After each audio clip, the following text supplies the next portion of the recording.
بسم اللہ الرحمن الرحیم۔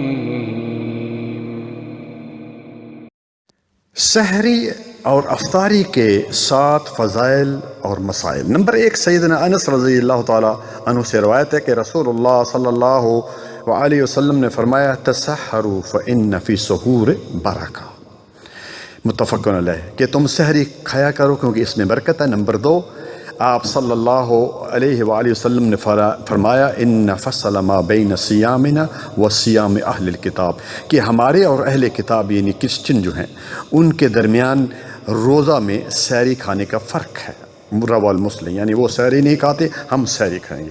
اور آج ایک ٹرینڈ چل نکلے، پوری رات جاگتے ہیں، پوری رات موبائل پر بیٹھے رہتے ہیں اور صبح کھا کر سوتے ہیں۔ یہ صحیح نہیں میرے بھائی۔ رات کو اگر کچھ کام نہ ہو تو نبی صلی اللہ علیہ وسلم نے فرمایا کہ عشاء کے بعد جلدی سو جاؤ۔ اسی طرح نمبر 4، سحری کھاتے ہوئے اذان ہو جائے تو کھانا جو ہے وہ فوراً ترک کرنے کی بجائے جلدی جلدی کھا لینا چاہیے۔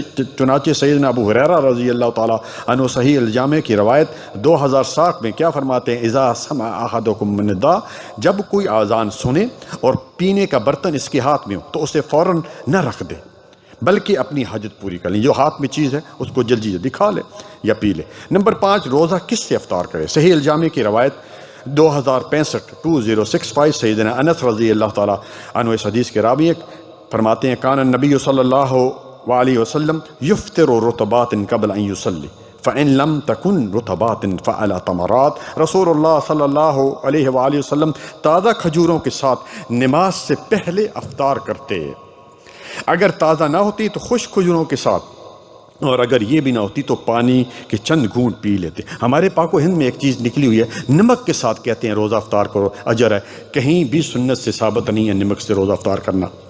اسی طرح پیارے بھائی نمبر 6، روزہ افطار کرنے والے کا اجر روزہ افطار کرنے والے کے برابر ہے۔ صحیح الجامع کی روایت 647 نبی صلی اللہ علیہ وآلہ وسلم نے فرمایا من فطر صائما کان له مثل اجرہ غیر انہ لا ینقص من اجر صیام شیئا۔ اللہ اکبر، کہ جس نے روزہ دار کو روزہ افطار کرایا اور اسے بھی اتنا ہی اجر ملے گا جتنا اجر روزہ دار کے لیے ہوگا، اور روزہ دار کہ اجر سے کوئی چیز کم نہیں ہوگی۔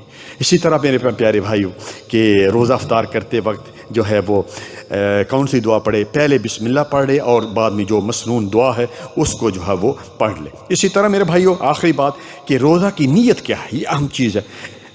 نبی صلی اللہ علیہ وسلم نے کیا فرمایا، انما الاعمال بالنیات، کہ اعمال کا دار و مدار نیت پر ہے۔ یہ بخاری کی سب سے پہلی روایت ہے۔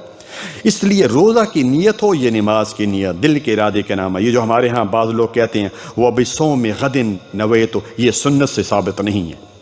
فرض روزے کی نیت فجر سے پہلے کرنی ضروری ہے۔ صحیح الجامع کی روایت 583 حضرت حفصہ غالباً ہے رضی اللہ تعالیٰ عنہ کہتی ہیں کہ رسول اللہ صلی اللہ علیہ وسلم نے فرمایا من لم یبیت الصیام من اللیل فلا صیام لہ، جو رات کو روزہ کی نیت نہ کرے اس کا روزہ نہیں، یعنی رات کو یہ سوچ کر کہ میں کل روزہ رکھوں گا الارم لگا لے۔ اسی طرح نفل روزے کی نیت زوال کے وقت کسی بھی وقت کی جاتی ہے، لیکن اگر یہ سوچیے میرے بھائی، یہ مسئلہ سن لیجئے، اگر رات کو کوئی شخص ہے مثلا اس نے سفر کرنا ہے اور رات کو یہ نیت کرتا ہے کہ میں صبح روزہ نہیں رکھوں گا، ایئرپورٹ پر گیا، فلائٹ کینسل ہوگی، اب اس کا روزہ نہیں ہے۔ ایک شخص ہے جس کا آپریشن ہے، مثلا ہاسپٹل میں اس کی اپوائنٹمنٹ ہے، وہ کہتا ہے میں کل روزہ نہیں رکھوں گا، ظاہر آپریشن ہے، اب وہ ہاسپٹل میں گیا، اس کی اپوائنٹمنٹ کینسل ہوگی، اب اس کا روزہ نہیں ہوگا، اب اس روزے کی وہ قضا کرے گا۔